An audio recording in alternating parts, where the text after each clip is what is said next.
Hi guys, so this is the third video of the AR furniture project that we've been working on. Sorry for being late. So in this video I'm going to cover the home page and the product detail page along with the AR part, as many of you guys have been asking me to upload the AR part and to do it as soon as possible, and as I have only found time right now, so I'm gonna try to cover it all in this video. So let's get started. So um, as in the last video we covered the login and the home sign up page part. So in this video we are going to start with the home page, or our main screen. So in this screen, as you can see, there are two controllers that we created with GetX, and if you don't know about how to create the controllers or what does the controller classes do, please go check out the GetX official documentation or any blog by anyone, so you can understand the um, controller classes from GetX and what does they do, or everything that should be done before creating a controller class with GetX. So we have two controller classes, the product controller and card controller, that we have um, taken in our class in our main page, so that we can use all the text editing controllers or variables that have been initialized in these two classes. So let's go to this class and see that there are these controllers that have been initialized, and this list and all these variables, and there are functions that we can call on in the class that we have um, that we have called for this controller. So in our main page we have these two controllers, and after that we have created a scaffold along with the end rod that we will be seeing, and after that we have another one that says the app bar, and the app bar says welcome. And so this is our main class. This is the screen of our home page, and we have all these products, and we also have categories that should be available, but I don't know why these are not working. So after that there is a icon that there is a icon of card, and there is a icon of settings that as I told you about the nav drawer.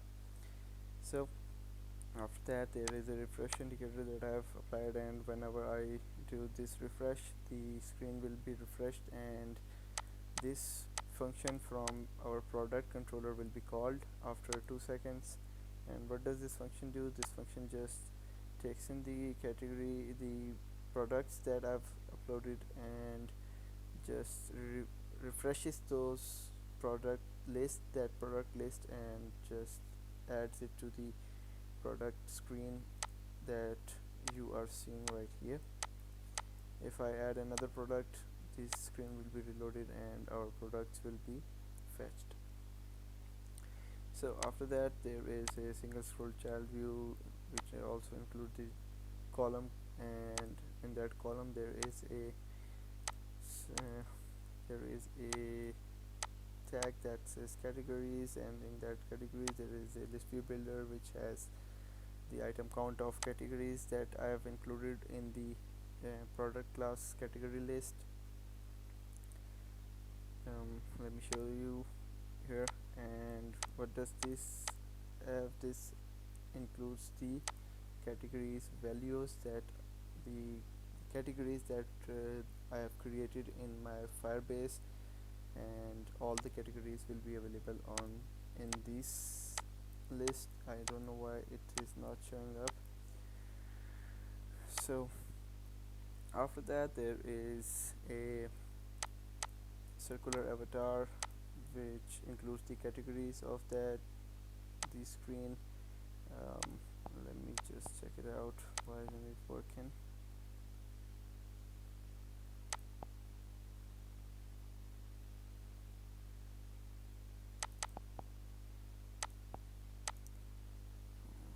Let's create an account.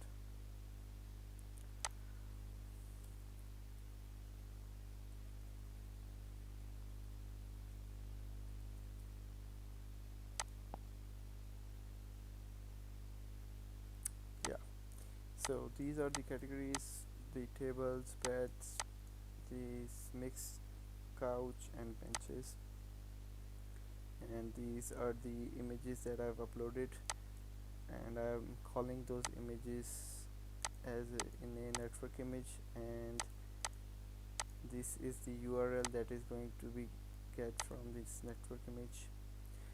So after that there is a category name.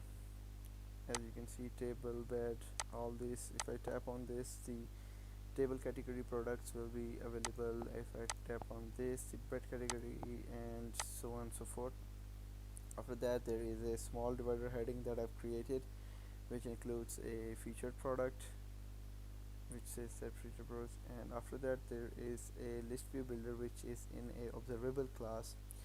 So this OBX, what does it do? It just act as a state management from GetX. So if you have a variable or a list that is a observable, um, for instance, if we go to the product class and you see here, I have these variables that has a initial data and along with the dot obs. Now this is a keyword. This makes the variable, um, if I may say that, it creates it, it makes it observable. So whenever there are any changes in the value of this variable, the observable class will get it and change it as soon as it is available. So if I include some text in, if I create a text and if I change its value without calling set state, so the if I wrap that text in a observable obx widget, that will change its value as soon as there is another value available.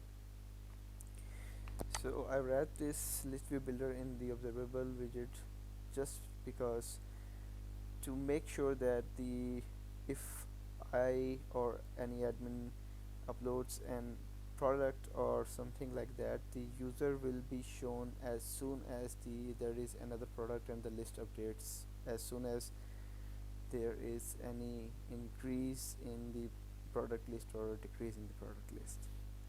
So the item count will be product list dot length, and I have only included the 6 products right here, 1 2 3 4 5 6, because I wanted to make sure that if there are more than 20 or 50 products, I don't want user to see all those products in a whole kind of list. So user don't have to scroll and go through all these listings. Some if he wants to see any all the products, he can just go to the list, and there is a button which says see all products, and if I tap on it, there are all the products that are available on my application. So after that, if I tap on any of these products, I will be taken to the product detail page, and I will give you a demonstration of the product detail page at the end of the video, or I will give you a demonstration as soon as possible, as this is a emulator, so it won't show the AR model.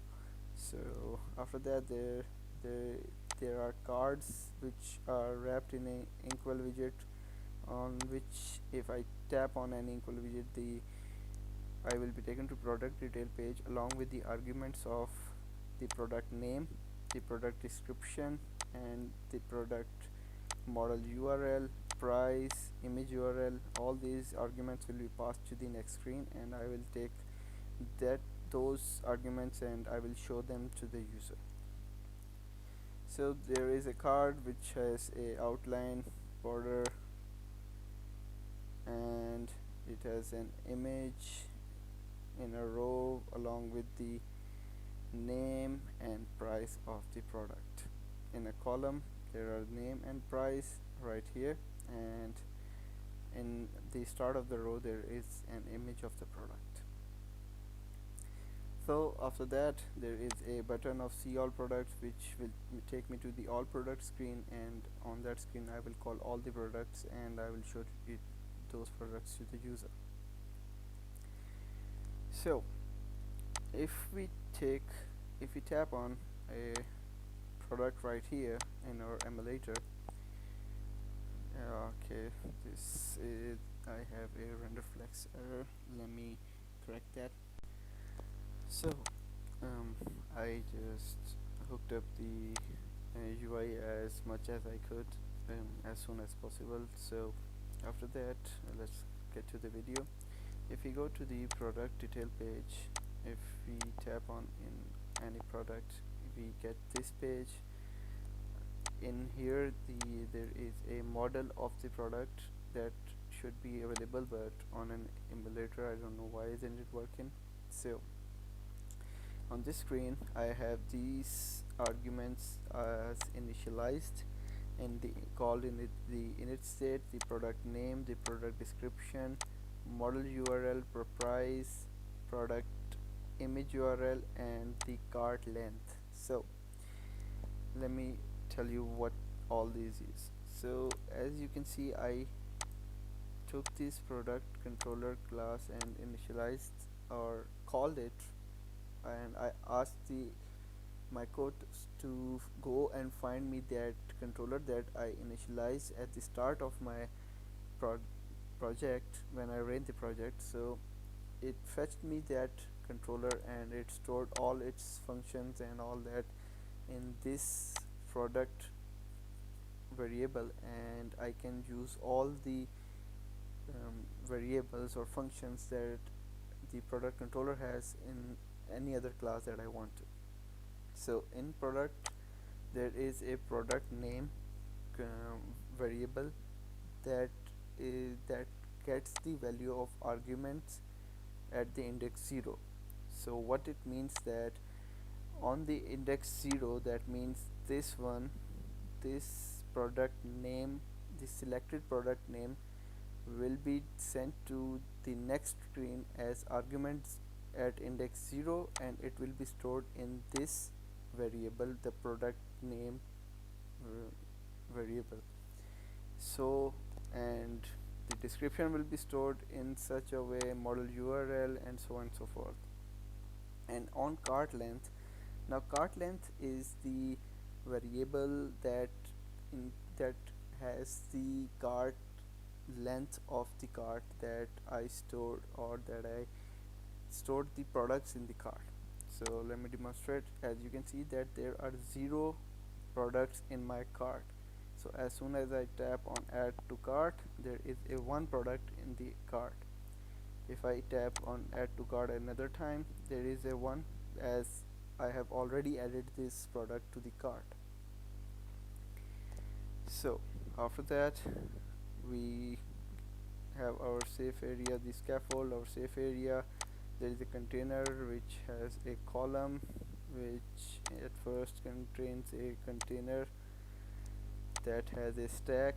Now the main part, the part you guys have been waiting for, and that includes the model viewer class or model viewer package that I've used to show the model to the user. Now if I show you in my pubspec.yml, this is the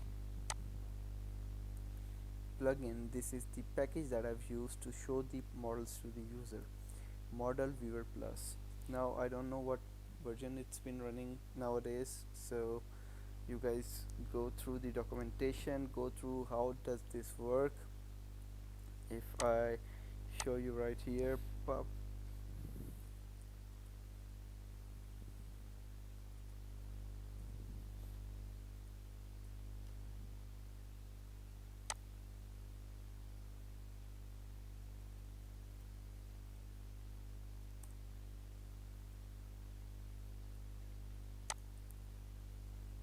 and the version is 1.3.3, and this is all that you have to do. You have to follow these lines, follow these guidelines, and you have to go through all this and include the the package in your app. So what does this package need to in order to work? After all the configuration that you have done, you just call this method model viewer, and it takes a it requires a source. That means the model that you want to include in your project, that you want to show to the user. I have uploaded the model on my Dropbox, and I have created a download link on from that the link that is shareable, and I included that link in my Firebase. I've sent that specific link to the Firebase, and I have given the user or the downloadable link in the Firebase, and whenever I call that link, that whenever the model link is called, it always becomes downloadable, and it is downloaded and shown to the user. So my source contains the product model URL, which is the value I sent from these argument right here, model URL, which is being fetched from my Firebase backend. If I give the source to the user, the model viewer source, it takes the asset file, the bundle file, and it includes and shows to the user the GLTF or GLB 3D model. And when I take this AR function, the AR bool to true, it means that user can have the option to see that model in their real life camera or some I will demonstrate it to you after this video, or at the end of this video. If I comment this line, and if I reload this, I will show you the difference that it includes. That as you can see, there was a button here that kind of showed as the square brackets and all that. There was a button which had AR view, which was a AR view button. So whenever I tap on that button, if I show you that button right here,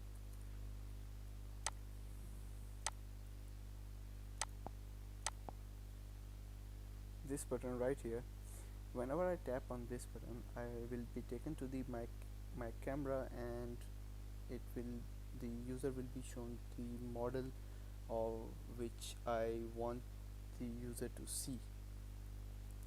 This AR means that user will be able to see the GLTF or GLB model in their real camera view. AR placement must be floor. This means that whenever the AR model is generated in our camera view, the user will be shown the model will be shown on the floor. It will detect the floor, and it will show the model on the floor. It does not have a 100% accuracy. I won't say that it is a 100% accurate, but it does work with a lot more than 80% times. So it works as long as you create the models that are easy to detect or easy to work with. Auto rotate must be true so that user can rotate it, and camera control must be true so that user can control the camera. They can zoom in, zoom out, and all that. That is all the model viewer class needs. It also has many other functions: enable pan, XR environment. There are functions that are for the iOS only, as I only have Windows or Android support, so I never tested it on iOS, but it does work on iOS. It does not have any issues. So as you can see, this string iOS source, you just have to provide the iOS source, which is same as the source that you provided for Android. Go through the documentation. I will pinpoint on it to to go through the documentation of this model viewer package, and trust me, it is worth your while. It will work, and I have tested it for many other applications for my friends projects, and this package is the best option that is available on pubdev right now, as other AR packages does not work with the updated version of Flutter. After that, there is a padding, and there is a row in which we have a button of arrow button right here, and after that there is a cart button, which if we tap on it, we will be taken to the cart. And if we increase the quantity or decrease the quantity, as you can see there, the price of the product increases or decreases, and the total is also increased or decreased. The functionality that I've worked with, when I tap on the cart, I will show you that now. If you remember, I um, told you about the OBX widget. Now I have this cart length made as a observable widget right here, which has an initial value of 0, which you saw when I didn't have any product in the cart. So whenever I increase or add a product, it will change the value of the cart length, and the observable widget will catch it and show it to the user as soon as it updated or increased or reduced. So after that, I have a container in expanded that contains a column which includes a product name, product price. There comes the description in a container that is included in the list view, and there are two buttons to add to cart or buy it now. If I tap on add to cart, it will add to cart. If the product isn't in the cart, if the product is already in the cart, the user will be shown with a error that you cannot add this product as it is already in the cart. And if I tap on buy it now, it will take me to the checkout. So after that, there is description, the product description, the cart length, the product price, and all that you see right here is included in that. I will give you a demonstration on my real device, and I will show you how this model viewer package works and what does it do, how are the results that you can see, and I will also tell you about a few websites where you can find free models that you can test it out on and you can work it out.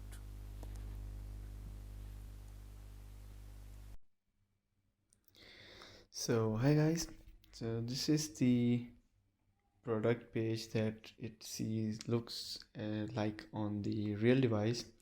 So this is the model that as you can see, I can control the cameras that we set to true, and if I add it to cart, you can see that the cart updates, the description is in a list form. So if I tap on the AR view right here,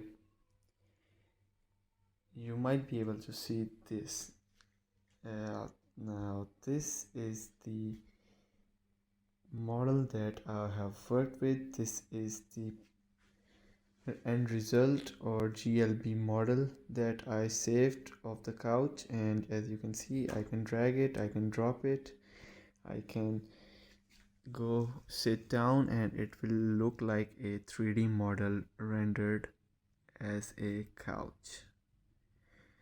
As I told you, you can create it, you can decrease the size, you can increase the size, and you can also capture the image, and you can save it in your gallery. It will be saved, and that's it.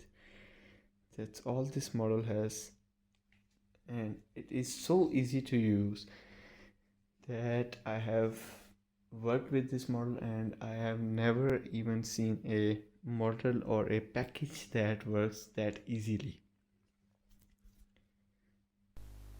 So guys, that was it for this video. I hope I made you sure that you understand the whole concept of the video. I know that I took a higher pace this time, but it as this is not a beginner's tutorial or something like that, it is just a project that I have worked on. And when I was working on this project, I had quite some difficulties as there were no tutorials or no videos to follow. I had to do it all on my own. I had to do the research all on my own, and I wanted to make sure that there are people that if they need help in these cases, I can show them the best videos or the as much as I could help. So if there are any things that I have missed that you guys want me to explain again, you can tell me in the comments and I will try to make another video as soon as possible.